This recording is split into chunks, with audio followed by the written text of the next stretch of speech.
අපිට ඊටාම කලාතුරකින් ඒ කියන්නේ සමහර විට කල්ප ගානකට පස්සේ අපි මේ ලෝකෙට පහළ වෙලා අපිට මෙන්න මනුස්ස ජීවිතය ලැබුණාම අපි ඉපදුනහම අපේ වාසනාවට අපිට පොඩි කාලේ ඉඳන් අහන්න ලැබුණා.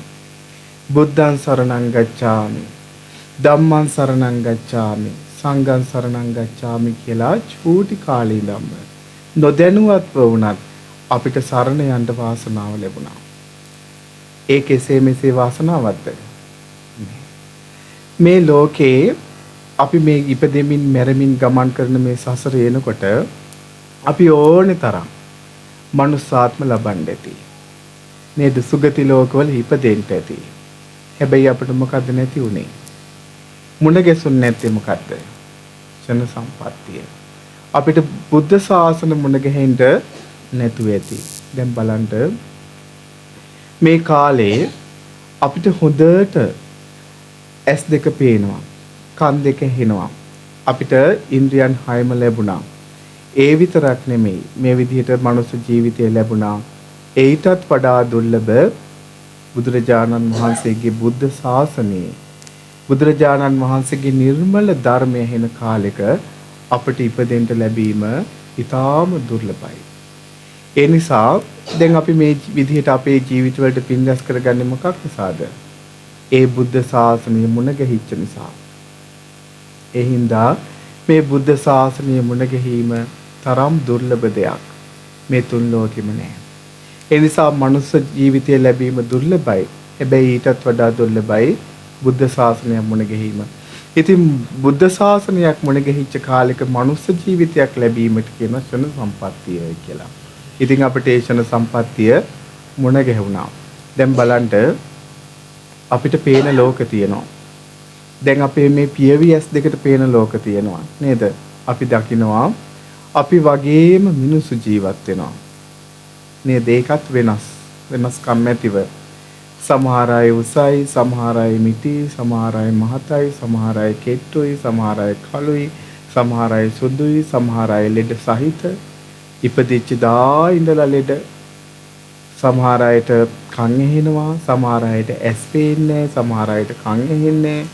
ඇයි මේ වෙනස? ඇයි අපිට එහෙම වෙනසක් එක්ක අපි ඉපදුනේ? අපි සසරේ යමක්ද වැපුරුවේ? ඒට අනුව අස්වැන්න ලැබුණා. යමක්ද අපි ජීවිතේ පුරුදු කරේ අපිට ඒ අනුව ප්‍රතිඵලය ලැබුණා.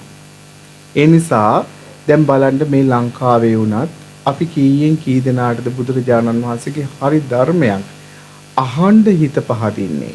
ඒ ධර්මයක් ඇහෙන තැනකට යන්න හිත පහදින්නේ. ඒ ධර්මයක් අහගෙන ඉන්න හිතෙන්නේ කියලා.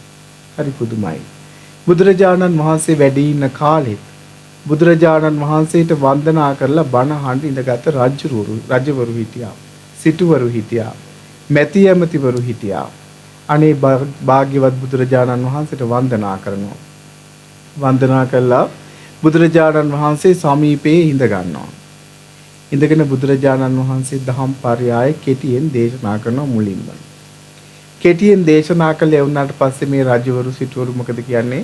ස්වාමීනි භාග්‍යතුන් වහන්සේ අපිට බොහෝ කටයුතු තියෙනවා. බොහෝ රාජකාරී තියෙනවා. ඉතින් අපිට යන්න අවසර කියලා. භාග්‍යතුන් වහන්සේ එතකොට දේශනා කරනවා කැමති නම් යන්න කියලා. ගියාට පස්සේ මොකද බුදුරජාණන් වහන්සේ දේශනා කරන්නේ? පින්වත් මහණෙනි, ඔය රජතුමා මේ කෙටියෙන් කරපු දේශනාව ඉවර වෙනකන් අහගෙන හිටියානම් ඒ ආසනයේම සෝතාපන්න වෙනවා කිව්වා. සසර දුකින් නිදහස් වෙන, ඒ සතර අපායෙන් නිදහස් වෙන මේ උතුම් ධර්මය අවබෝධ කර ගන්නවා කියලා බුදුරජාණන් වහන්සේ දේශනා කළා. අපි කොහොම යන්නේ ඇද්ද සසරේ සමහරට? අපිට සමහර සම්මා සම්බුදුරජාණන් වහන්සේලා මුණ ගැහින්න ඇති. මේ වගේ මේ කාලෙත් අපිට බුදුරජාණන් වහන්සේ මුණ ගැහුණා නේද? බුදුරජාණන් වහන්සේ දකින්න කිව්වේ මොකෙන්ද? ධර්මයෙන් දකින්න කිව්වේ. එහෙනම් බුදුරජාණන් වහන්සේ පිරිනුවම් පාලා. හැබැයි මේ ධර්මයේ පුරුදු කරගත්ත කෙනාට ධර්මයේ තුලින් අපේ බුදුරජාණන් වහන්සේ දකින්න බැරිද? පුළුවන්. එතකොට ධර්මයේ ඉගෙන ගන්නවා කියන එකයි ධර්මයේ හැසිරෙනවා කියන එකයි දෙකක්. ත්‍රිපිටකයේ පාඩම් වුණත් වැඩක් නැහැ. අපි තුල බුදුරජාණන් වහන්සේ දේශනා කරපු ගුණ ධර්ම නැත්තම්. එතකොට අපි මේ ධර්ම මාර්ගය පුරුදු කරනවා කියලා මොකද්ද කරගන්න ඕනේ?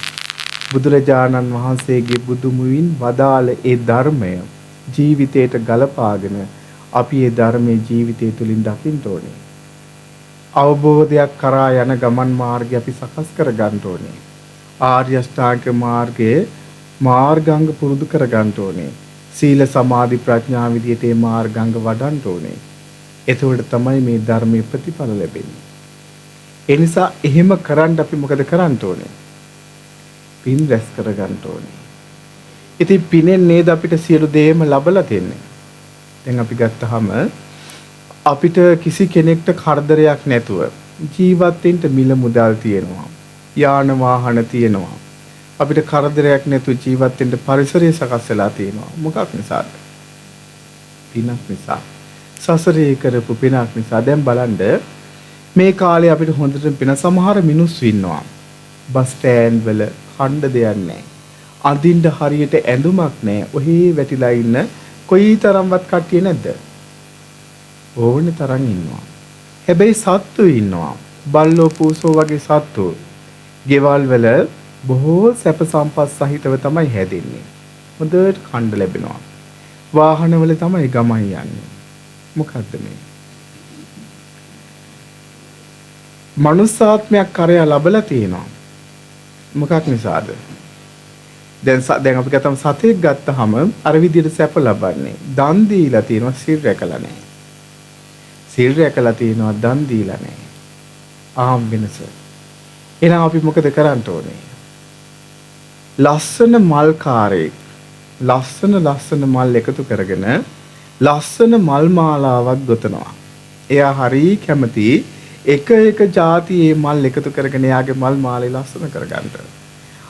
ඒ විදිහට ලස්සන මල් එකතු කරලා ඒ මල් මාලාකාරයා දක්ෂ කෙනෙක් ලස්සන මල් මාලයක් ගොතනවා වගේ අපි අපේ ජීවිතවලට නොඑක ආකාරයෙන් පින් රැස් කරගෙන අපේ ඒ පින් මාලේ සරසා ගන්න ඕනේ. කොයි විදිහටද? දානමය වශයෙන්, සීලමය වශයෙන්, භාවනාමය වශයෙන් නොඑක ආකාරයෙන් ආමිස පූජා ප්‍රතිපත්ති පූජා විදිහට අපිට මේ හැම දෙයක්ම කරන්න අවස්ථාව ලැබුණේ බුද්ධ ශාසනයක් මුණ ගැහිච්ච නිසා. බුද්ධ ශාසනයක් නැති කාලෙක දැන් බලන්න අපි අහලා තියෙනවා අංකුර කියලා දිව්‍ය පුත්‍රයෙක් ගැන. නේද? බුදුරජාණන් වහන්සේ දිව්‍ය ලෝකෙට ධර්මයේ දේශනා කරන්නට වඩිනකොට මෙයා ඉස්සරහින් ඉඳගෙන ඉන්නවා. මහේශාක්‍ය දෙවිවරු වෙනකොට මෙයා මොකද වෙන්නේ? පස්සෙන් පස්සට ගිහිල්ලා කෙලවර තමයි ඈතින් තමයි මේ දෙවියා වැඩ ඉන්නේ. ඇයි එයා හොඳට දානීය පුරුදු කළා දෙවියන් අතර ගිහිල්ලා තියෙන්නේ. මොකක් නිසාද එහෙම වෙන්නේ? බුද්ධ ශාසනයක් නැති කාලෙක දාන දීලා තියෙන්නේ. එහෙනම් දාන්නේ දෙන්න සුදුසු අය කාලේ ඉඳලා තියෙනවද? නැහැ. මේ ධර්මයක් ඇහෙන්නේ බුදු කෙනෙක් ලෝකෙට පහළ වුනේ නැත්තම් ධර්මයක් මේ ලෝකේ තියෙයිද? ධර්මයක් ඇහුන්නේ නැත්තම් මහා සංඝරත්නයේ ඉඳීද? එහෙම නැති කාලයක අපි කොහොමද දැනගන්නේ මේක හොඳ දේ, මේක නරක දේ, මේක තමයි කළ යුත්තේ, මේක තමයි නොකළ යුත්තේ, මේක කරොත් පින් රැස් වෙනවා, මේක කරොත් පව් රැස් වෙනවා, මේ ගමන් මාර්ගය තමයි යන්න ඕනේ, මේ මාර්ගය ගියොත් වරදිනවා කියලා පෙන්වලා දුන්නේ කවුද එහෙනම් අපිට? මේ ලෝකේට කලාතුරකින් පහළ වෙච්ච ඒ භාග්‍යවත් අරහත් සම්මා සම්බුදුරජාණන් වහන්සේ අපිට මේ මාර්ගය කියලා දුන්නේ නැත්නම් අපි කොහොමද අපේ ජීවිතවලට පින් රැස් කරගන්නේ? අපි කොහොමද අපේ ජීවිත හොඳ නරක පැත්ත තෝරගන්නේ? එහෙනම් අපේ ජීවිතවලට මොනවා හරි කුසලයක් වැඩෙනවා නම් ඒ කවුරු නිසාද? අපි සරණ ගියපු ශාස්ත්‍රඥ වහන්සේ නිසා. ඒ ශාස්ත්‍රඥ වහන්සේ ලෝකෙට පහළ නොවෙන්න මේ ලෝකේ අන්ධකාරයක්මයි. එහෙම කාල තමයි මේ ලෝකේ වැඩිපුරම දක්නට ලැබෙන්නේ. ඒ නිසා සතුටු වෙන්න සම්මා සම්බුදුරජාණන් වහන්සේගේ බුදුමුවින් වදාළ උතුම් බණපදයක් අහන්න ලැබීම අපේ ජීවිතයට අප ලැබපු දුර්ලභම භාග්‍යයක්. ඒ භාග්‍ය අපේ ජීවිතවලට අපි ලං කර ගන්න ඕනේ. මේ කාලේ අපි ගොඩාක් වෙලාවට සමාජයේ තියෙන්නේ පිරිහීමෙන් පිරිහීමටපත් වෙන දේවල්මයි. එතකොට අපි ධර්මයේ තුලින් පිරිහෙන්නේ නැති කෙනෙක් වෙන්න ඕනේ. කුසලයේ තුලින් බොහෝ කුසල් දියුණු කරගන්න කෙනෙක් වෙන්න ඕනේ. සසර ගමනේ අපිට කවදාවත් කිසි කෙනෙක් අනුකම්පා කරන්නේ නැහැ. අත්තාහි අත්තනෝනාතෝ කොයි නාතෝ පරෝසි අත්තනාව සදන්තේන නාතං ලබති දුර්ලභ. එහෙමනි බුදුරජාණන් වහන්සේ දේශනා කරේ. දැන් ගත්තාම කිසි කෙනෙක් එන්නේ නැණි අපි උබේරන්ට. එනවද? දැන් මැරෙන මොහොතේ සමහර අය වයසට ගිහිල්ලා මැරෙනකොට සමහර අය කෑ ගහනවා. අපේ බාප්පා කතා කරා. මාමාණ්ඩ ගහනවා. අහවලාණ්ඩ ගහනවා. කවුද මේ? දෙව්වරු වෙනවද? මිය ගිය ඥාතීන් ටික කොහෙද එහෙනම් ඉන්නේ? පෙරේත ලෝකවල ඉඳන් අඬ ගහනවා. එන්න කියලා. ඒ කොහෙට එන්න කියලා දඬ ගහන්නේ. එයාලා ගාවට එන්න කියලා. ඒ නිසා අපි අපේ ජීවිතවලට යමක්ද පුරුදු කරන්නේ. ඒ අයට යම් වෙන්න බැරි වෙන්න අපි හොඳට සීලය ආරක්ෂා කරනවා. හොඳට සිල්පද සමාදන් වෙලා ඒ සීලය වඩනවා. සීලය කියන්නේ වඩන්න පුළුවන් දෙයක්. වඩන්න පුළුවන් දෙයක් කියන්නේ දියුණු කරන්න පුළුවන් දෙයක්. සීල් සමාදන් වෙලා හොඳට සීලය ආරක්ෂා කරනවා. දම්පැන් පූජා කරනවා. බණ භාවනා දියුණු කර ගන්නවා. හොඳට හිත හදා ගන්නවා. හොඳ ගුණධර්ම පුරුදු කර ගන්නවා. ඒ වෙලාවේ නම් කවුරු වෙයිද එක්කයන්ට? නේද? දැන් සාදුකාර දීගෙන මරණ කට්ටිය මේ කාලෙත් ඉන්නේ. දැන් සිල්වත් කෙනෙක් කොහොමද මරණයටපත් වෙන්නේ? එයා සිහියෙන් මරණයටපත් වෙනවද? මේ සීලයේ තියෙන වටිනාකම. හොඳට සිල් සමාදන් වෙච්ච කෙනා හොඳ සිහියෙන් කොයිතරම් ලෙඩක් හැදුනත්, කොයිතරම් එයාගේ ශරීරයේ දුබල වුණත්, එයා මරණ ආසන්න මොහොතේ එයා මරණයටපත් වෙන්නේ සිහියෙන්. එයා සිහි මුලා වෙන්නේ නැහැ.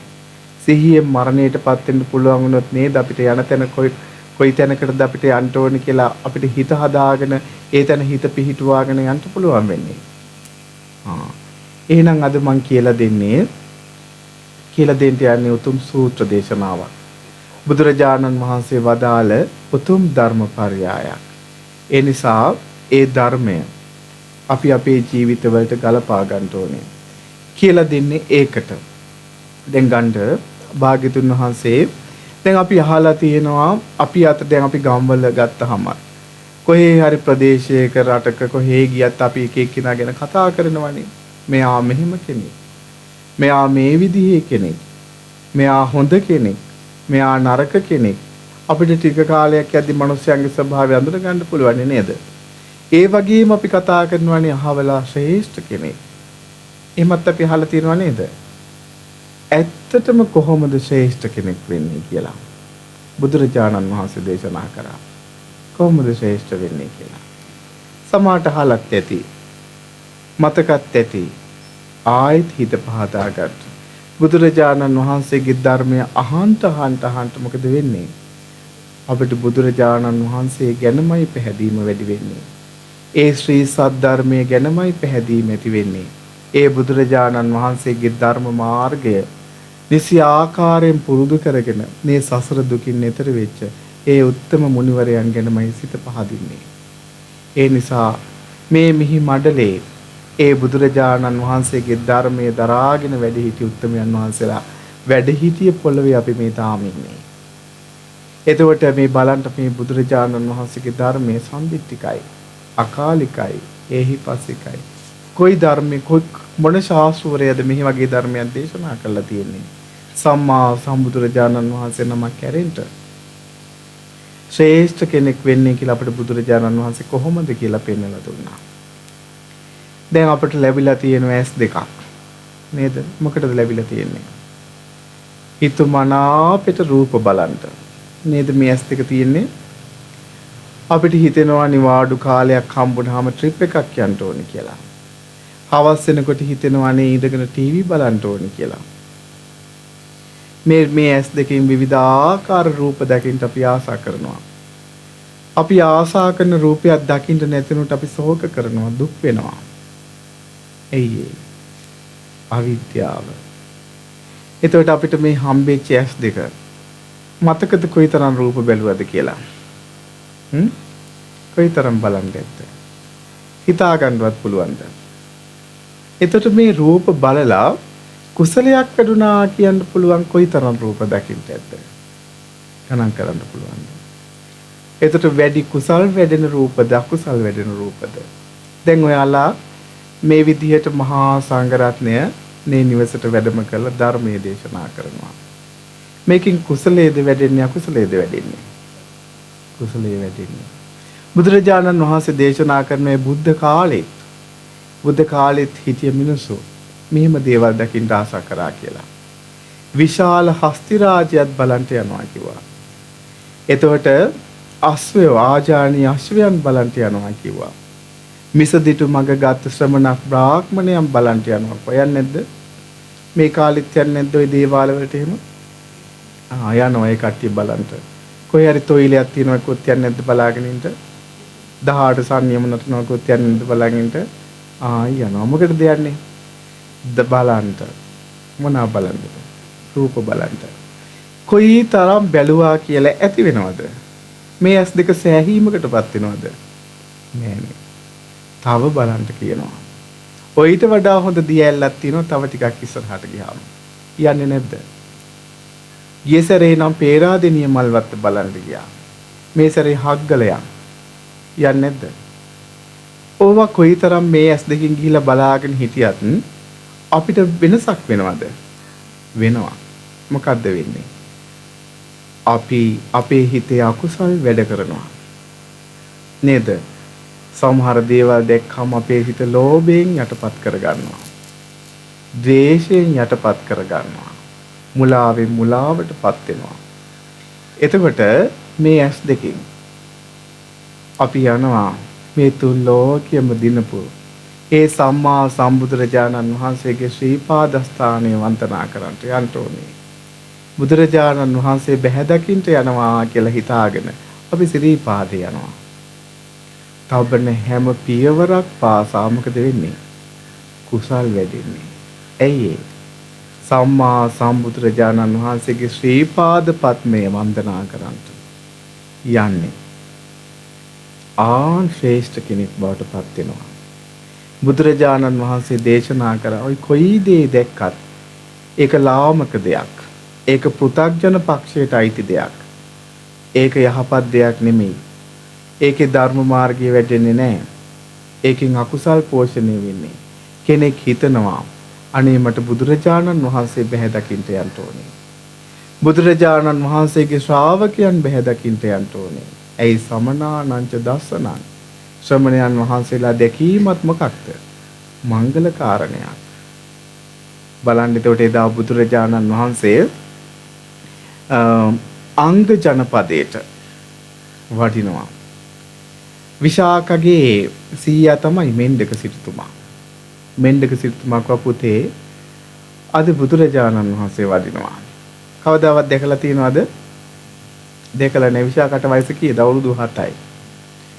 පුතේ බුදුරජාණන් වහන්සේ බලන්ට යන්න කිව්වා. එතකොට විශාකට තිබුණා මහා පින් බලයක් සසරේ. යෙහෙලියන් 500ක් හිටියා එයාගේ වයසෙම. එහෙම 500 ගානේ පිරිවර සම්පත්තිය ලැබිච්ච බොහෝ අය හිටියා බුද්ධ ශාසනය පැවිදි කාලේ. ඒ කෙනෙක් තමයි විශාකා. එතකොට විශාකා මොකද කරන්නේ අවුරුදු 7න්?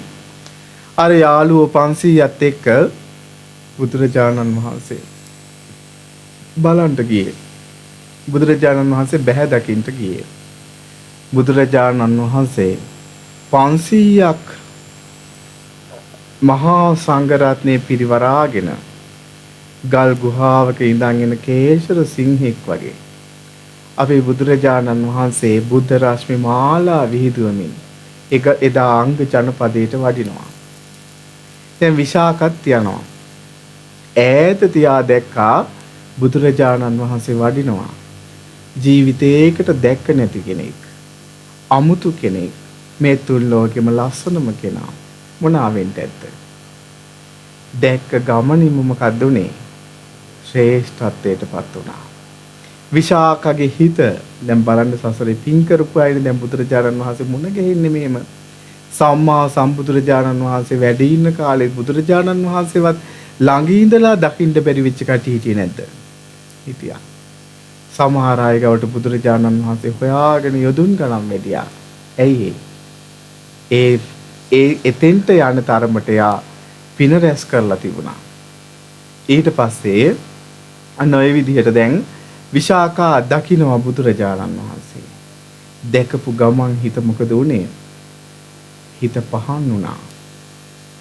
ලස්සන පහනක් දැල් වෙනවා වාගේ මෙයාගේ හිත ආලෝකමත් වුණා. පිරිසුදු සුදු වස්ත්‍රයක් වගේ මෙයාගේ හිතේ කිලිටි නැති වෙලා ගියා. එතකොට මොකද වෙන්නේ? දැන් අපි ගත්තාම අපිරිසුදු වස්ත්‍රයකට කොයිතරම් තින්ත දැම්මත් ඒකට අල්ලගන්නේ. බුදුරජාණන් වහන්සේ දැක්කා මෙයාගේ හිත හරියට සුදු වස්ත්‍රයක් වගේ පිරිසුදු කරපු වස්ත්‍රයක් වගේ. එහෙනම් මේක තමයි මෙයාට ධර්මයේ දේශනා කරන්න සුදුසු වෙලාව. සම්මා සම්බුදුරජාණන් වහන්සේ දැකී මාර්ථයෙන් එන විශාකට මොකද උනේ? සිත සමාධිමත් වුණා.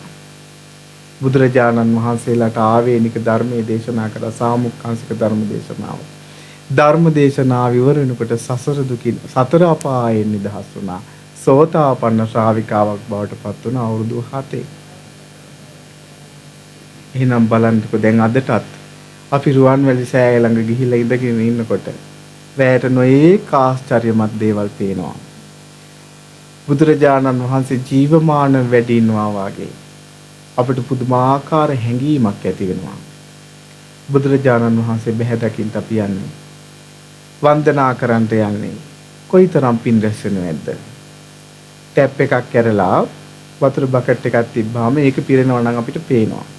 අපේ ජීවිතවලට පින් රැස් වෙනවා අපිට පේනවද? කොයිතරම් පින් රැස් වෙනවද? ඇයි එහෙම පින් රැස් වෙන්නේ? මේ ලෝකයක් රාගින් රාගයට යට වෙලා ඉන්නේ. මේ ලෝකයක් ද්වේෂෙන් ද්වේෂයට යට වෙලා ඉන්නේ. මේ ලෝකයක් මුලාවෙන් මුලාවට පත් වෙලා ඉන්නේ. අනේ බුදුරජාණන් වහන්සේ රාගය නැති කරන ධර්මයේ දේශනා කරා. ද්වේෂය නැති කරන ධර්මයේ දේශනා කරා. මුලාවෙන් මුලාවට පත් නොවෙන්න ඒ ධර්මයේ දේශනා කරා. ඒ නිකලස් බුදුරජාණන් වහන්සේ ජීවමාන වැඩි ඉන්නවා වාගේ පිරිනුවන් පාන ඉරියව්වෙන් අපේ බුදුරජාණන් වහන්සේ මේ සෑගර්භයේ වැඩි ඉන්නවා කියලා හිත පහදාගෙන හිත පහන් කරගෙන වන්දනා කරනකොට කොහොම පිනක් රැස් වෙයිද? ඒ වාගේ දෙයක් දකින්න කියොත් බුදුරජාණන් වහන්සේ නමක් දකින්න කියොත් එහෙනම් අදත් බැරිද අපිට බුදුරජාණන් වහන්සේ දකින්න යන්න? අදටත් පුළුවන්. බුදුරජාණන් වහන්සේගේ ශ්‍රාවකයෙක් දකින්න කියොත් ඒකේ නා ශ්‍රේෂ්ඨත්වයටපත් වෙනවා. ඒ ස්වාමීන් වහන්සේ නමක් දකින්න කියොත් මොකද වෙන්නේ? ඒ ස්වාමීන් වහන්සේගෙන් ධර්මය අහන්නේ නැද්ද? ධර්මය අහනවා. ධර්මය ඇහුවොත් මොකද වෙන්නේ? එයා මේක හරි වැරද්ද මොකද්ද? මේ ධර්මයේ තියෙන වටිනාකම බුදුරජාණන් වහන්සේ ගැන දැනගන්නවා.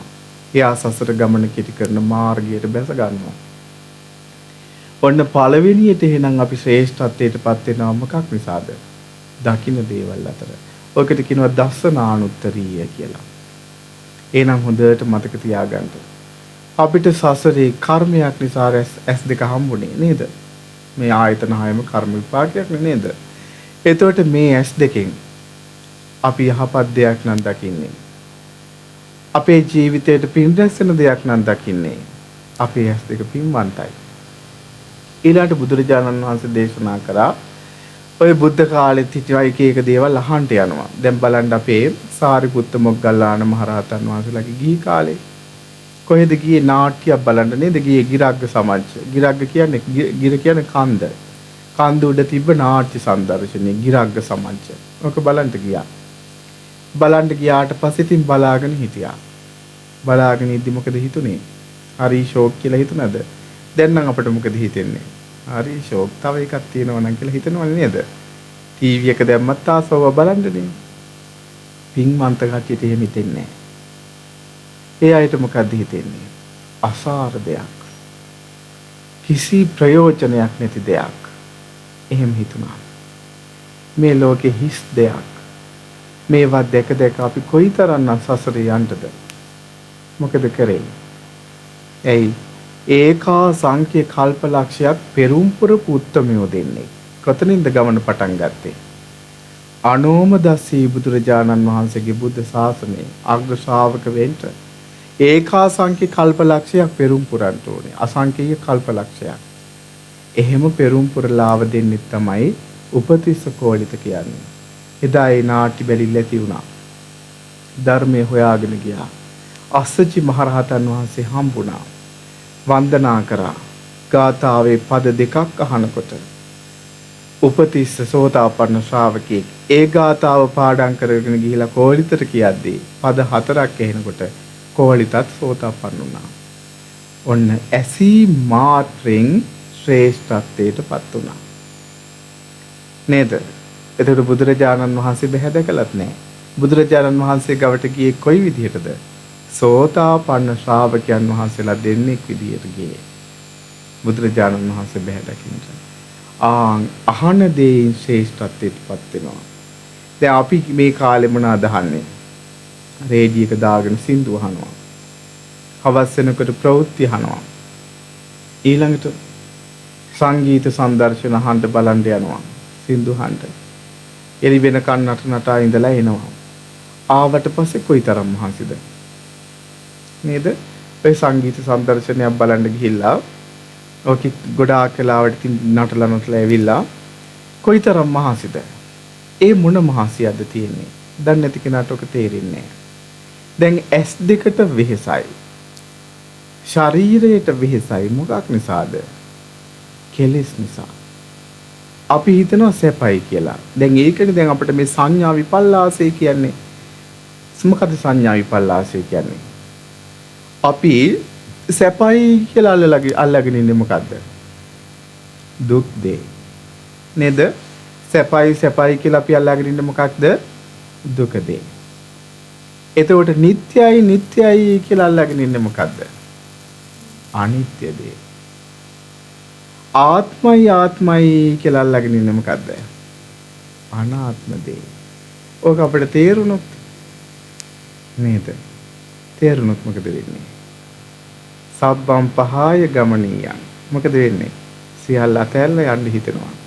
ඇයි දැන් අතාරින්න හිතෙන්නේ නැත්තේ? තාම මේවට යට වෙලා දින්නේ. ගිහි ජීවිතයක් ගත කරත් අපි ඒ ත්‍රිලක්ෂණය හොඳට දැනගෙනනේ අපිට මේ සියල්ල අතහරින්න වෙනවා.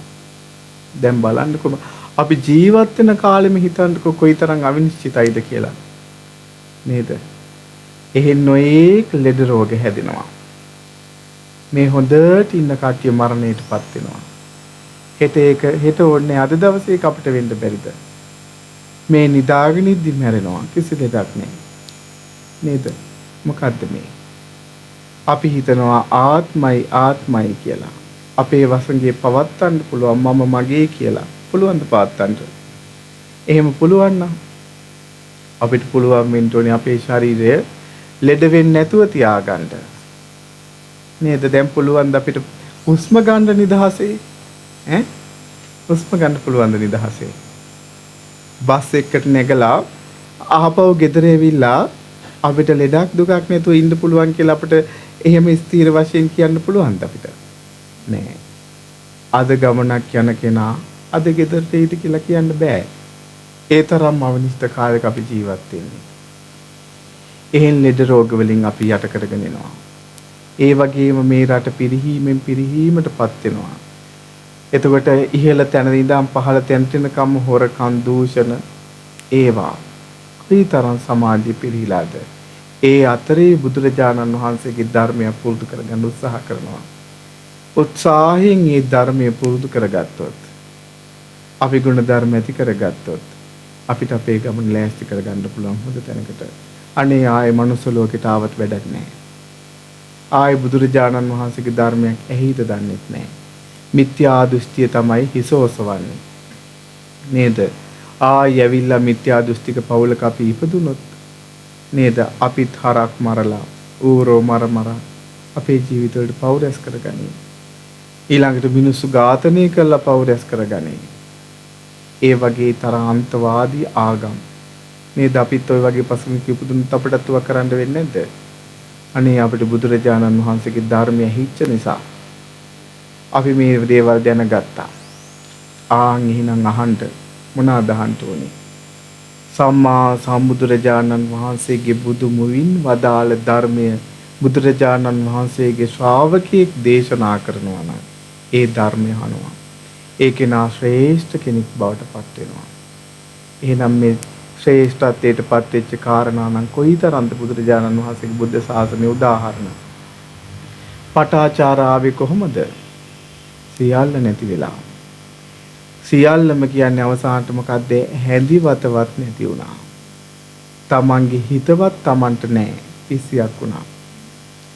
බුදුරජාණන් වහන්සේ ඉදිරියට ආවේ කිසිම වස්ත්‍රයක් ඇඟේ නැතුව.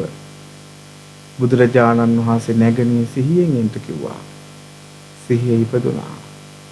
සිහිය ඉපදිලා බුදුරජාණන් වහන්සේ ඉදිරියේ වැඳ වැටිලා අර සසරේ මෙච්චර කාලයක් කරගෙන ආව දුක මේ බුද්ධ ශාසනයේ මුණ ගැහිච්ච නිසා බලන්න කොයිතරම් දුකක් විඳ කෙනෙක්ද පටාචාරා කියන්නේ.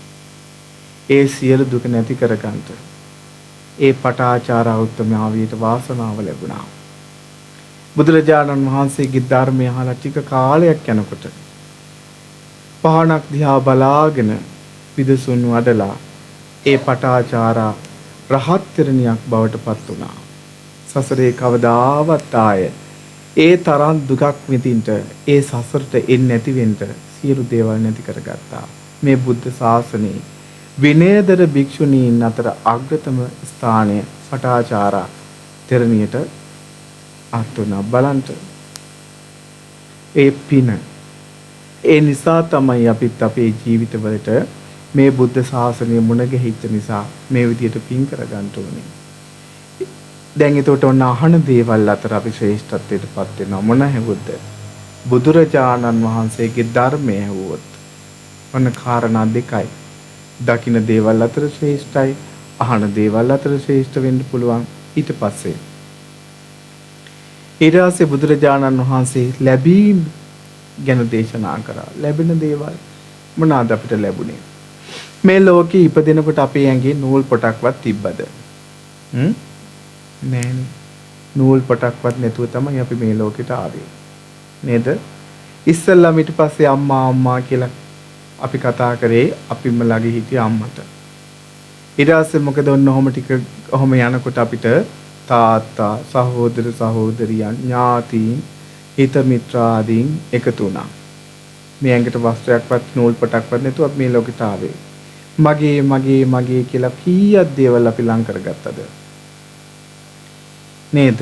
අවසානෙට මේ පොළවත් විනාශ කරගත්තා මේක මගේ කියලා. කොයිතරම් මගේ වුණාද කියනවා නම් මේ දේවල් අවසානට දාලා යන්න බැරි තරම් වුණා. ඒ නිසා මගේ කියලා හදාගත්ත දේවල් වලින් මොකක්ද ඇති උනේ අපිට? සැපක් කියලා අපි මගේ කියලා හදාගත්ත දේවල් වලින් මොකක්ද අපිට ඇති උනේ? දුකක්මයි ඇති උනේ. එහෙනම් සැපයි කියලා අපි හිතන දේවල් සියල්ල තුල තියෙන්නේ මොකද්ද? දුකක්මයි තියෙන්නේ. ඒ නිසා බුදුරජාණන් වහන්සේ දේශනා කරා අපිට ලැබීම් ගොඩාක් මේ ජීවිතේ ලැබෙනවා. අපිට කොයි වගේ ලැබීමක් ලැබුණොත්ද ශ්‍රේෂ්ඨ වෙන්නේ කියලා. ලැබීම් අතර උත්තම ලැබීම කිව්ව බුදුරජාණන් වහන්සේ ශ්‍රද්ධාලාභය.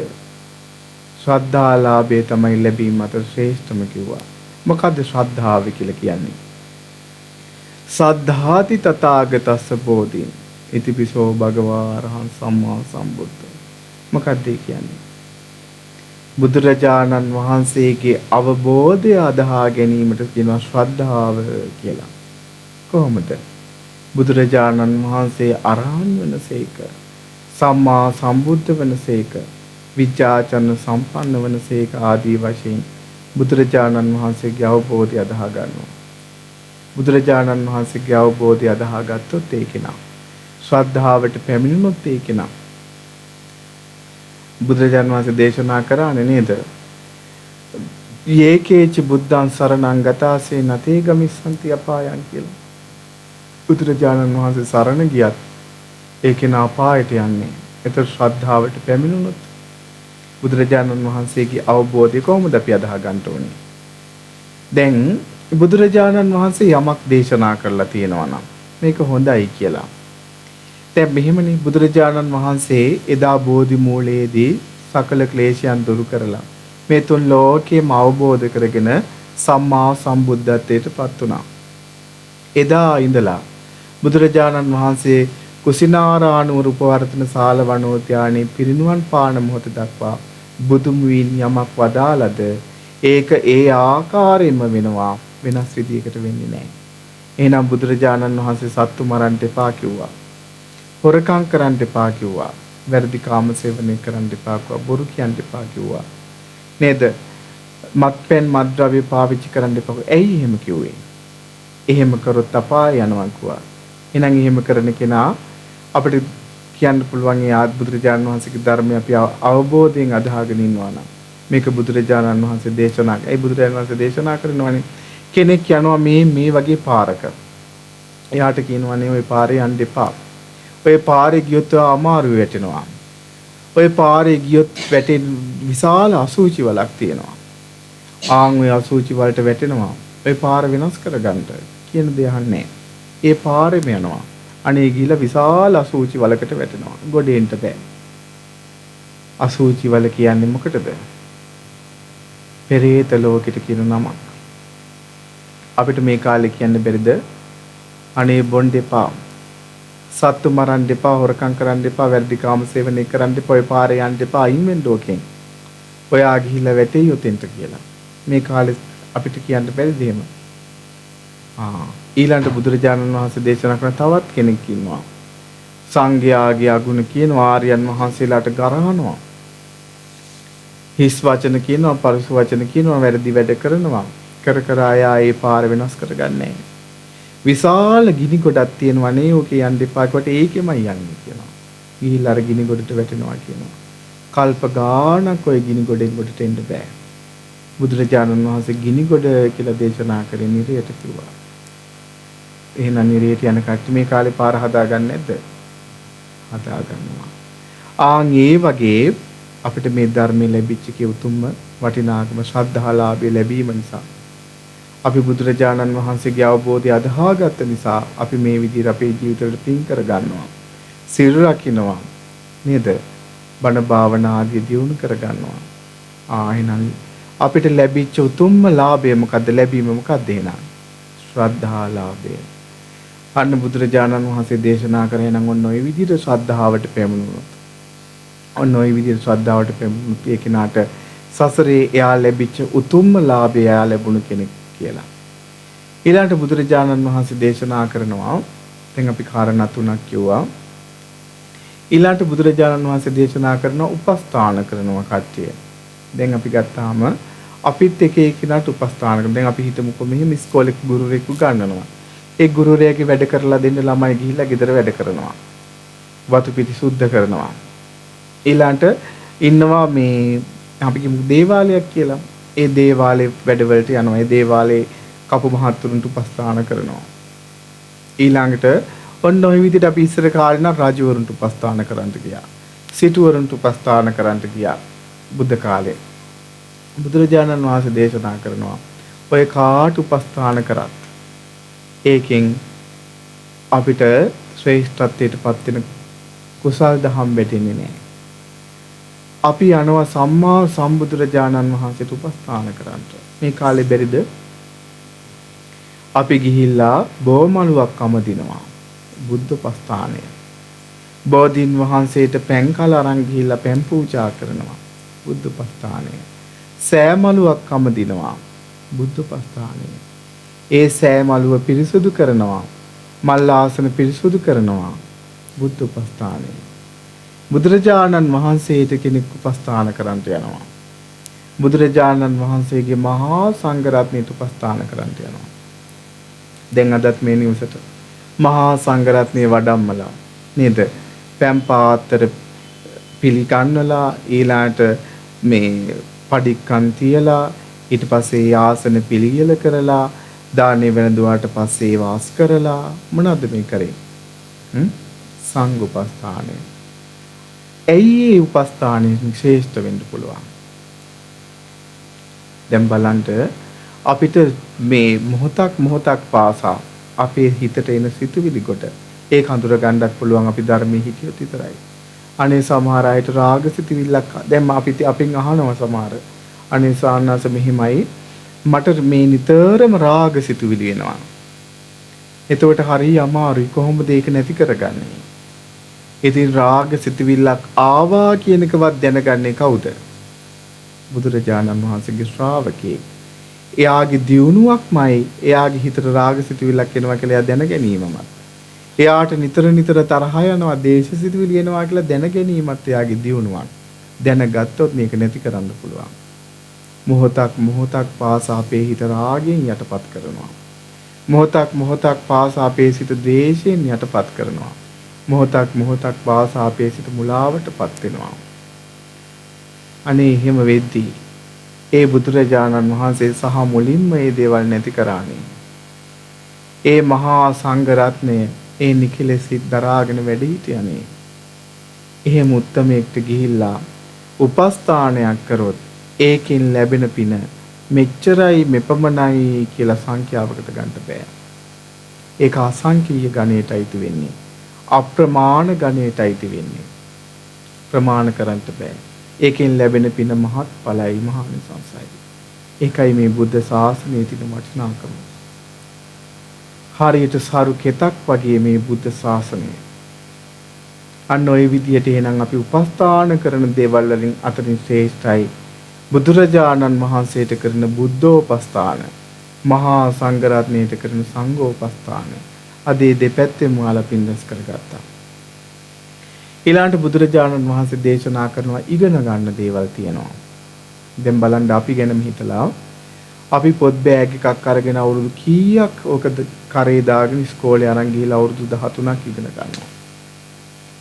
ඉගෙනගෙන ඊට පස්සේ සමහර අය කැම්පස් ගිහලා අවුරුදු 5-6 ඉගෙන ගන්නවා. ඊට පස්සේ ඊට අමතරව වෘත්තීය පුහුණුවක් ලබනවා. ඊට පස්සේ ඔන්න ගොඩාක් ජීවිතේ භාගයක්ම ගෙවලා රැකියාවකට යනවා. ඒ රැකියාව ගිහිල්ලා ඒකේ දුක් විඳින්න තියෙන්නේ. නේද? ඇයි හැම දෙයක්ම කරන්නේ? මොකටද අපි හැම දෙයක්ම කරන්නේ? මේ ජීවිතය සුවපත් කරගන්න, සැපවත් කරගන්න. ඇයි රැකියාවක් කරන්නේ? ජීවත් වෙන්න. ගෙයක් දොරක් හදාගන්න නේද? ඉගෙන ගන්නවා අවුරුදු 13ක් පොත්වල ලියලා කටපාඩම් කරගෙන. හැබැයි ඒක මේ ජීවිතේට විතරයිනේ. බුදුරජාණන් වහන්සේ දේශනා කරපු ධර්මය අපි ඉගෙන ගන්නවා. අර වගේ කැපකිරීමක් කරනොත් අපි ධර්මය ඉගෙන ගන්න. දැන් බලන්න අපි පොත් දැන් ඔයාලම හිතන්නකෝ දරුවන්ට ඔය කට්ටිය කොයිතරම් මහසු නදු ගන්නන්ට. පාඩම් කරන්න, ලියන්න, කටපාඩම් කරගන්න, පන්ති යන්න, ඊළඟට පන්තිය මතක් කරලා දෙන්න කොයිතරම් මහසු ගත්තද? ඔය වගේ කාලයක් යොදවනද අපි බුදුරජාණන් වහන්සේගේ ධර්මයක් ඉගෙන ගන්නද? ඒවා යාන්තම් අහලා අපි අමතක කරනවා. ඒකට බලන්න අපි අර අවුරුදු 13ක් තිස්සේ ඉගෙන ගත්තේ ඒවට කොයිතරම් මහන්සි වුණාද? ඒක මේ ජීවිතේට විතරයි. හැබැයි බුදුරජාණන් වහන්සේගේ ධර්මය අපි ඉගෙන ගන්නවා. මොකටද? කල්ප ගානක් සසරේ යන ගමන නතර කරගන්න. සසරේ සැප ලබන්න. දැන් බලන්න ඔය ඉගෙන ගත එකක්වත් අපි සුගතිය අරන් යන්න පුළුවන්ද අපුව? බෑ. අපි දෙවියන් අතට අරන් යන්න පුළුවන්ද? ඔය ඉගෙන ගත දේවල් වලට? බෑ. බ්‍රහ්ම ලෝකේ කරන් යන්න පුළුවන්ද? බෑ. මාර්ගඵලයකට ගන්න පුළුවන්ද? බුදුරජාණන් වහන්සේගේ ධර්මය ඉගෙන ගන්නවා. ඒ ධර්මයේ ජීවිතයට පුරුදු කර ගන්නවා. මේ කෙනාට මේ ජීවිතයත් සුවපත් වෙනවා, පහසු වෙනවා. පරලොව ජීවිතයේ සුගති ලෝකවල ගිලයා සැප විඳිනවා. බුදුරජාණන් වහන්සේ නමකගේ බුද්ධ ශාසනයේ මෙයාට චතුරාර්ය සත්‍ය ධර්මය අවබෝධ කරගෙන සසර දුකින් නිදහස් වෙන්නත් ඒ ධර්මයේ ඉගෙනගෙන පුරුදු කිරීම උපකාර වෙනවා. එතකොට සම්මා සම්බුදුරජාණන් වහන්සේ නමකගේ ධර්මයේ ඉගෙන ගැනීම තමයි ඉගෙන ගන්න දේවල් අතර ශ්‍රේෂ්ඨම දේ. එහෙම ඉගෙන ගත්ත කෙනෙක් තමයි ශ්‍රේෂ්ඨත්වයට පත් වුණා නම් පත් උනේ. ඒ නිසා බුදුරජාණන් වහන්සේ දේශනා කරනවා බුදුරජාණන් වහන්සේගේ ධර්ම ඉගෙන ගන්න කියලා. ඉගෙන ගත්තොත් තමයි අපිට බුදුරජාණන් වහන්සේගේ ධර්මයේ පුරුදු කරගන්න පුළුවන් වෙන්නේ ජීවිතේට. නැත්නම් අපි අතරමං වෙනවා. ඊළඟට බුදුරජාණන් වහන්සේ දේශනා කරනවා අවසානට හිතන විදිහ දැන් බලන්න අපි කොහොමද හිතවිලි රටාව පුරුදු කරගෙන තියෙන්නේ? දුකක් ආවොත් ඒකම මෙනෙහි කර දුක් වෙනවා. නේද? ඊළඟට රාග සිතුවිල්ලක් ආවොත් ඒකම මෙනෙහි කර හිත අකුසලයට යොදවනවා. ඔය විදිහට අපි පුරුදු කරගෙන තියෙන හිත. දැන් අපි හිතනවා මෙහෙම. ඔන්න දැන් දරුවෝ ගැන හිතනවා. ඉඩ කඩන් දීපල ගැන හිතනවා. කොයිතරම්වත් හිතුවා කියලා. අපිට ඕකෙන් ප්‍රයෝජනයක් නැහැ. නේද? එතකොට අපි හිතා ඉන්නවා බුදුරජාණන් වහන්සේ ගැන. දැන් හිතන්නකෝ අපි කොයිතරම්වත් දරුවෙක් පන්ති ගියා කියලා. එනකන් අම්මා කෙනෙක් හිතනවා මෙයා ගියාද පන්තියට. කොයි වෙලාවෙ එයිද? කීයට එයිද? දැන් බුදුරජාණන් වහන්සේ වම්මික සූත්‍රය දේශනා කරනවානේ කොහොමද? රැට දුන් දානවා උදේට ඇවිදිනවා කියලා දේශනා කළා. උඹහ රැට දුන් දාන උදේට ඇවිදිනවා. කොහොමද රැට දුන් දාන උදේට ඇවිලෙන්නේ?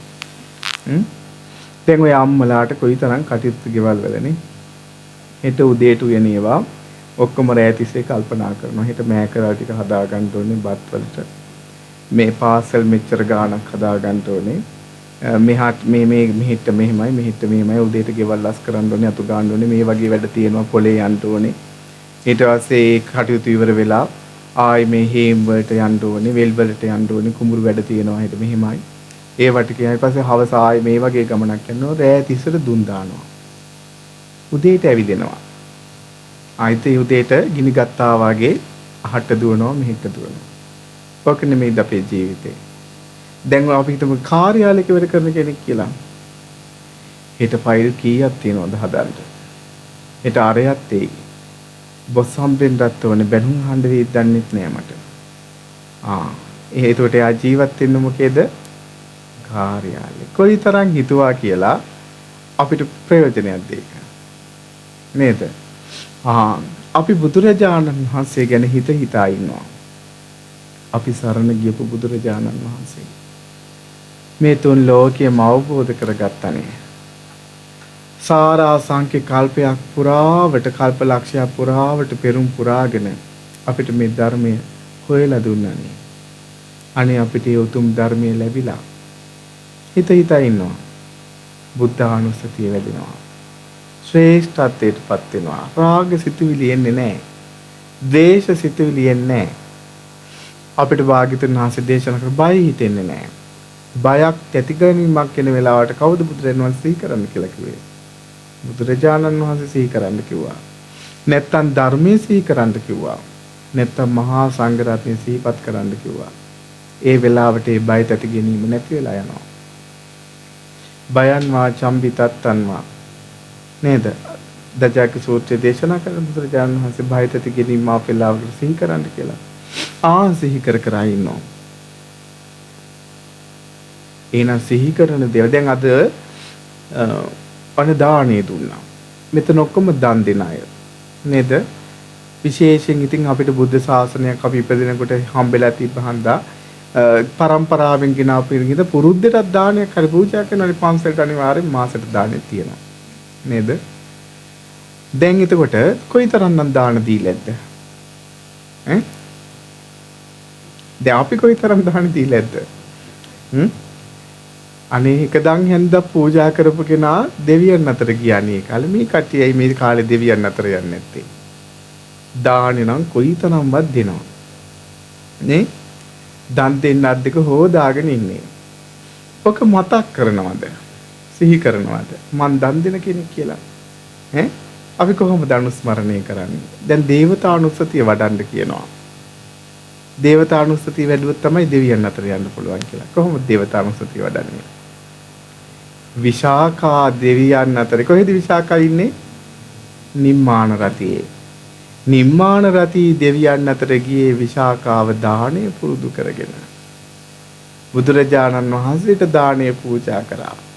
මහා සංඝ රත්නයටත් දාණය පූජා කරා. සීල් සමාදන් වෙලා හිටියා. මම සීලය ආරක්ෂා කරන කෙනෙක්. මමත් දන් දෙන කෙනෙක්. එහෙනම් මටත් දෙවියන් අතර යන්න පුළුවන්. අනාථ පින්ඩික සිටුතුමා දෙවියන් අතර ගිය දාණය පූජා කළා. කියලා කොහොම අපි දාණය ගැන සිහිපත් කරනවා. දෙවියන් අතර යන්න මොනවද තියෙන්න ඕනේ? නිකම්ම යන්න පුළුවන් දෙවියන් අතර? දැන් මෙහෙම වීසා අරගෙන රට යනවා වගේ එහෙම පුළුවන්ද? දෙවියන් අතර යන්න සීක බල තියෙන්න ඕනේ. මොනවාද සීක බල? ශ්‍රද්ධා, සීල, සුත, ත්‍යාග, ප්‍රඥා. දැන් අපි දානේ දුන්නනේ. දැන් ඉවරයිනේ දානේ. දැන් ඕක දානේ ආග්‍රතම් පින රැස් වෙන්නේ කොහොමද? දැන් මේ වෙනකොට පින් රැස් වෙලා ඉවරයි. දානේ තියෙනවද නේද? තුන් සිත පහදාගෙන දාන දෙනවා කියලා. කොහොමද තුන් සිත පහදා ගන්නවා? පූර්ව චේතනාව කියලා එකක් තියෙනවා. මුංචන චේතනාව කියලා එකක් තියෙනවා. අපර චේතනාව කියලා එකක් තියෙනවා. මොකද්ද පූර්ව චේතනාව? දැන් මට මතකයි මේ දානට ආරාධනා කරේ දැන් සතියකටත් විතර කලින් නේ අම්මා. ඒ ආරාධනා කරපු තැන ඉඳන් පින් රැස් වෙනවා. දාන පිළිසු බඩු ගෙනල්ලා දැන් කොයිතරම් විශාල දානයක්ද සූදානම් කරන්නේ? ලොකු දානයක් සකස් කරලා තිබ්බා. ඕකට බඩු ගෙනල්ලා ඊළඟට ඒවා පිළියෙලට හදලා ඒ මේ මෙතන ආසන පනවලා ඒ සකස් කරලා ඒ දා ඉඳන් දානෙට ඔන්න පූර්ව චේතනාව. ඒ චේතනාවට පවා පින් රැස් වෙනවා. මුංචන චේතනාව කියනවා දානෙ ඔන්න පූජා කරනවා. දානෙ පූජා කරනවා. ඒ වෙලාවේ සංඝ රත්නයේට බුදුරජාණන් වහන්සේට මහා සංඝ රත්නයේ දානෙ පූජා කරනවා. දැන් පූජා කළත් ඉවරයිනේ. දැන් පූර්ව චේතනාවත් අතීතයට ගියා. මුංචන චේතනාවත් අතීතයට ගියා. එතකොට අපර චේතනාව කියන්නේ මොකක්ද? දැන් බැරිද ওই දානෙ නිසා අපිට තව පින් රැස් කරගන්න? මේ දානෙ නිසා තව පින් රැස් කරගන්න බැරිද? හිතා සතුටු වෙනවා. අපි අපේ පුතා නිසා මේ නිවසට මහා සංඝ රත්නය වැඩම කෙරෙව්වා. අපි අපට පුළුවන් උපරිමම බුදුරජාණන් වහන්සේටත් ඒ මහා සංඝ රත්නයටත් විශාල දානයක් පිළියෙල කරා. ඒ දාණය හිත සතුටින් ඒ මහා සංඝ රත්නයට පූජා කරගත්තා. කියා ඒ දාණය ගැන හිතා සතුටු වෙනවා. ඒ හිතා සතුටු වෙන මොහොතක් පාසා අපේ හිත පහන් වෙනවා. අපිට පින් රැස් වෙනවා. ඔහොම හිතා හිටියාම ගුණයක් වැඩෙනවා. භාවනාවක් පුරුදු වෙනවා. ඒකට කියනවා චාගානුස්සතිය කියලා. චාගානුස්සතිය දාණය ගැන සිහි කිරීම. අමුතුවෙන් එකක් නෑ. කට්ටිය වරද්දගෙන අමුතුවෙන් නෑ. දොයි දුන්නේවා තමයි හිතන්න තියෙන්නේ. හිත සතුටින් හිතා ඉන්නවා නම් ඒකට තමයි කියන්නේ චාගානුස්සතිය කියලා. තමන් දැන් බලන්න සද්ධාතිස්ස රජුරුව. සද්ධාතිස්ස රජුරුව දානයක් දෙන්න. අනේ දන් දෙනවා කෙලවරක් නැතුව. දෙන්නේ කාගේ සල්ලි වලින්ද? රටේ මිනිසුන්ගේ සල්ලි වලින්. මටත් ඕනේ දානයක් දෙන්න. කියලා මොකද කරන්නේ? මේ රජ බිසවට කතා කරා. එයාට විතරක් කිව්වා. වෙස් බලාගෙන ගියා කුලී වැඩ කරන්න. ගොයන් කපන්න. ගිහිල්ලා දැන් බලාගෙන ඉන්නවා කිසි කෙනෙක් වැඩක් දෙන්නේ නැහැ. ඇයි කකුල් දෙකේ ඉඳන් උඩට බලනවා හරි ලස්සන කෙනෙක් සද්ධාතිස්ස රජුරුව නේද? එතකොට ඉතින් හරි දේහ ලක්ෂණ හිම හරි ලස්සනයි. මෙයා නම් ගොයන් කපන කෙනෙක් නෙමෙයි. මෙයා රජකමකට තමයි සුදුසු කීකිය දැන් මිනිස්සු යනවා. ඒක ඉතින් 100 කෙනෙක් ඇවිල්ලා කිව්වා එහෙනම් මගේ අක්කරයක් විතර තියෙනවා යන් ගොයන් කපන්න කියලා. හරි සතුටින් වේගෙන් කපනවා.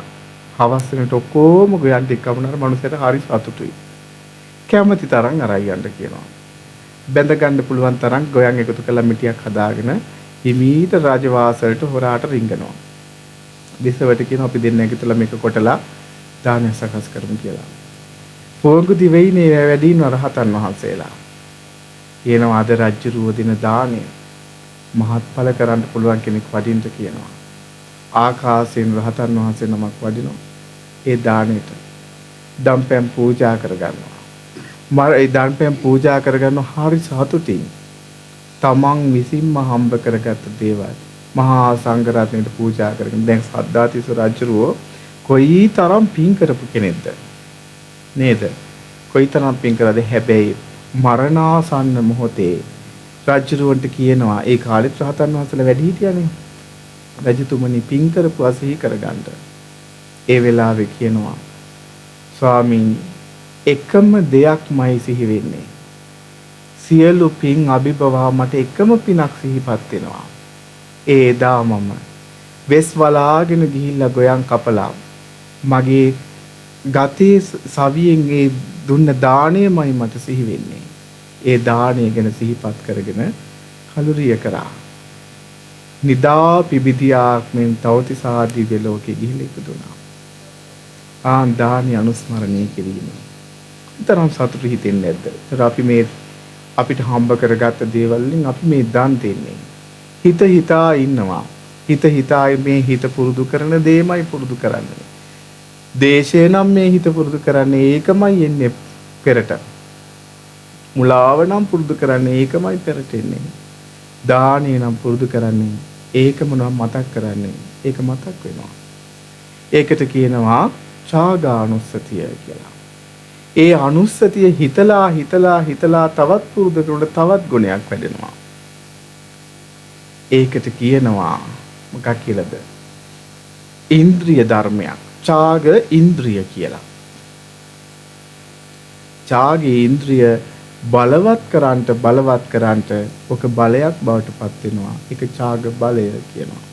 ওই විදිහට තමයි ශ්‍රද්ධා, සීල, සුත, ඡාග, ප්‍රඥා කියන සේක බල ධර්මයන් පිහිටියන පුරුදු කරන්නේ. බුදුරජාණන් වහන්සේ දේශනා කරා සේක බල තියෙන කෙනා මෙහෙම හිතනවා කියලා. අනේ මම මේ මනුස්ස ලෝකේ රජ වෙන්න ඇතනම් හිතනවා මිනිසුන්ට එහෙමත් රජ වෙන්න ඇතනම් මේ කාලේ රජ වුණොත් නම් විනාසයි. එහෙම හිතුවත් මොකද කියන්නේ? බුදුරජාණන් වහන්සේ දේශනා කරන මෙයාට සේක බල තියෙන නිසා මෙයාට පුළුවන් රජ බවට පත් වෙන්න මනුස්ස ලෝකේ. ආයි ඉපදිලා ඇවිල්ලා. නෑ මේ මනුස්ස ලෝකේ තේරුමක් නෑ. දුකක්ම තමයි. මං ආසයි යාම දෙවියන් අතර යන්න කියලා හිත පිහිටා ගන්නවා. යාම දෙවියන් අතර යන්න පුළුවන් කියනවා. නෑ ඊට වඩා සැපයි තුසිත දිව්‍ය ලෝකේ. නෑ ඊට වඩා නිම්මාන රතිය පරිනිම්මිත වසවර්තිය වගේ තවත් සැප බහුලයි කියලා හිත පිහිටා ගන්නවා. ඒත් පුළුවන් කියනවා. මොකක් නිසාද? සේක බල තියෙන නිසා. එයා හිතනවා කියනවා දිව්‍ය ලෝකේ කියන්නේ කාමයන්මයි. ඔය කාමයන් නිසා දුකමයි හදන්නේ. මම බ්‍රහ්ම ලෝකෙක හිත පිහිටා ගන්නවා. මම බ්‍රහ්ම ලෝකෙ ගිහිල්ලා ඉපදෙනවා කියලා එයා හිත හදාගත්තොත් එයාට බ්‍රහ්ම ලෝකෙකට යන්න පුළුවන් කියන මොකක් නිසාද? සේක බල තිබ්බ නිසා. එයා හිතනවා කියන බුදුරජාණන් වහන්සේ දේශනා කරා අසුචි නම් ඉතින් ටිකක් උනත් ගඳයි. ආයුපතක් බුදුරජාණන් වහන්සේ ප්‍රශංසා කරේ නැහැ. අනේ මේ කොයි උපතත් දුකක්මයි හදලා දෙන්නේ. ඒ නිසා මට මේ බුද්ධ ශාසනයේ මුතුම් ධර්ම අවබෝධය කරගෙන සසර දුකින් නිදහස් වෙන්න ඕනේ කියලා. එයාට සසර දුකින් නිදහස් වෙන තැනට යන්න පුළුවන් කියනවා සේක බල තියෙන නිසා. එහෙනම් සියලු දෙනාටම අද දවසේ රැස් කරගත්ත පින ගැන සිහිපත් කරගන්න. අද ඔයාලගේ ඇස් දෙකෙන් බුදුරජාණන් වහන්සේගේ මහා සංඝරත්නය දැක්කා. දැකීමෙන් ශ්‍රේෂ්ඨත්වයටපත් වුණා. ඒ බුදුරජාණන් වහන්සේගේ උතුම් ධර්මයේ ශ්‍රවණය කරා. ඇසී මාත්‍රෙන් ශ්‍රේෂ්ඨත්වයටපත් වුණා. ඒ වගේම බුදුරජාණන් වහන්සේට මහා සංඝරත්නයට දම්පැන් පූජා කරලා හිත පහදාගෙන ඒ උපස්ථාන ඉෂ්ට සිද්ධ කරගෙන ශ්‍රද්ධාලාභය ලබා ගත්තා. ඊට පස්සේ උපස්ථාන කරා අග්‍රම උපස්ථාන සිද්ධ කරගත්තා. බුද්ධෝපස්ථාන, සංඝෝපස්ථාන. ඒ වගේම බුදුරජාණන් වහන්සේ දේශනා කරපු ආකාරයට ඉගෙන ගැනීමෙන් අග්‍රතම ඉගෙනීම තමයි ධර්ම ඉගෙන ගැනීම. ඒ ධර්මය ඉගෙන ගත්තා. දානය ගැන සිහි කරා. ওই විදිහට අනුස්මරණයක් අතින් අපි රැස් කර ගන්න ඕනි පිණුත් රැස් කරගත්තා. ඒ නිසා 6 ආකාරයෙන් ශ්‍රේෂ්ඨත්වයටපත් වුණා. හැමදාම මේ විදිහට ජීවිතයට මේ ධර්මය පුරුදු කරගන්න.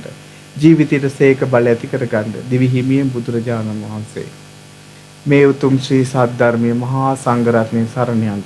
තෙරුවන් සරණ ගිහිලා සීලයක් ආරක්ෂා කරගෙන සේක බල ධර්මයෙන් නැති කරගෙන මේ ඉපදෙමින් මැරෙමින් ගමන් කරන ගෝර සසරින් නිදහස් වෙන්න. උතුම් චතුරාර්ය සත්‍ය ධර්මය අවබෝධ කරගෙන සසර දුකින් නිදහස් වෙන්න සියලු දෙනාටම වාසනාව ලැබේවා.